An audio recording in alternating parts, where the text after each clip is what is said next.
Now, on asylum seekers, and David, after listening to that interview, are you more or less convinced that turning back the boats will work? Well, work to do what?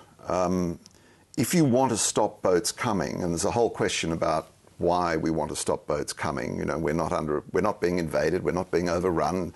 Yes, they're quite large numbers at the moment, but, you know, this is what happens in a lot of countries around the world. If you want to stop the boats, pushing them back is the way to do it. It worked in 2001. At least 3 asylum seekers drowned during those operations. They were incredibly dangerous for the Navy.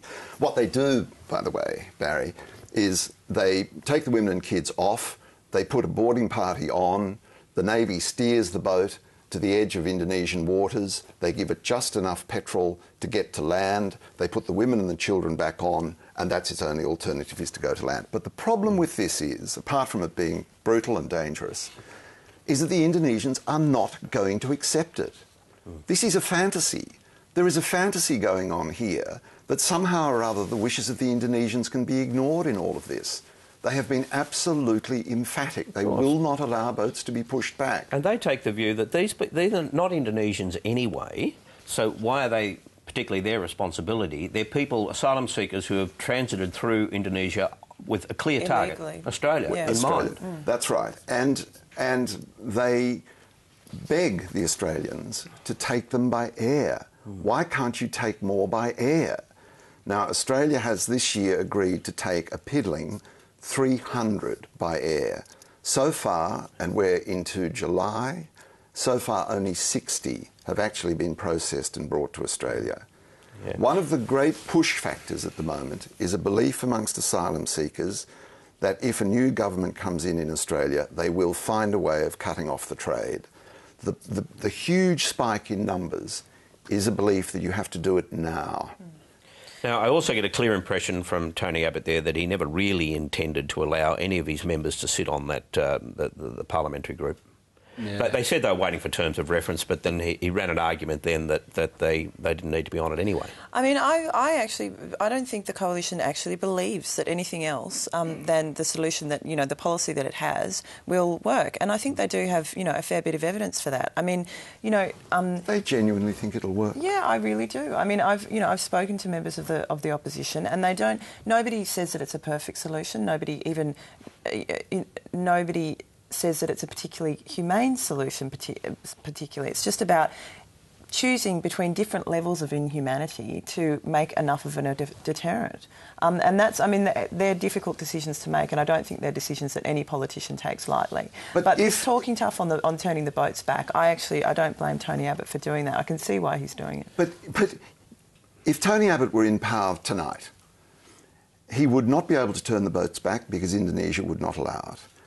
Sending them to Nauru is irrelevant. Its destination is everything for these people. And if Australia lies via Nauru, you go via Nauru. No other country on earth is going to take people from Nauru. TPVs, temporary protection visas, fill up boats with women and children. You can't push them back. The other 2 proposals don't work. Now I'm talking the talk of experts in this business. It's very subtle. It's a very difficult business. And those 3 proposals together aren't a solution. And bigger minds, you know, the people who really think about this in the coalition, know it's not a solution. What they do mean in the politics of now is that the boats will keep coming. Just finally on that issue, though, George, if Tony Abbott is saying that they won't sign up to this group, is there any prospect that if the government then puts out a wider appeal to the party, that there'll be a couple of renegades who'll sign up, like Mel Washer, for example? Yeah, this is an interesting question because the coalition did go to great lengths on that day the other week when it looked like Mel Washer and possibly Judy Moylan were going to cross the floor to keep them in order. Yeah. And that was actually, you know, quite an interesting thing to observe. And the coalition, you know, they held tight in the end. The coalition's policy did not pass the lower house. So the idea that you could impose a coalition solution on the lower house when you don't have the numbers in the lower house, to me, is just a little on the arrogant side.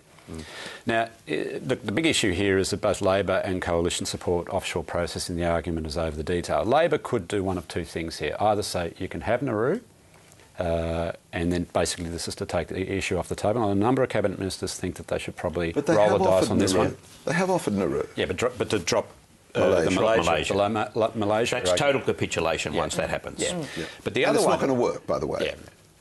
But then expect the electorate to somehow blame Tony Abbott for the fact that they've not been able. But the other one is, and there's still a couple of weeks in this to go. The Greens anecdotally are getting a bit of pushback from their voters. Yeah, I'll bet they are. And the Greens have the balance of power in the Senate, and the balance of power in the Senate, the way it's been traditionally understood in our system, is if something gets up in the lower house, you improve it in the Senate. You don't just sit there and say, I ain't going to cut you a deal, and by the way, I'm going to jump onto the same side of the aisle as the opposition who want to kill us at the next election. There's a by-election coming up in Victoria. I know that it's at the state level, but there might be a bit of a read from that on whether or not the Greens have suffered a bit over that hardline position on asylum seekers.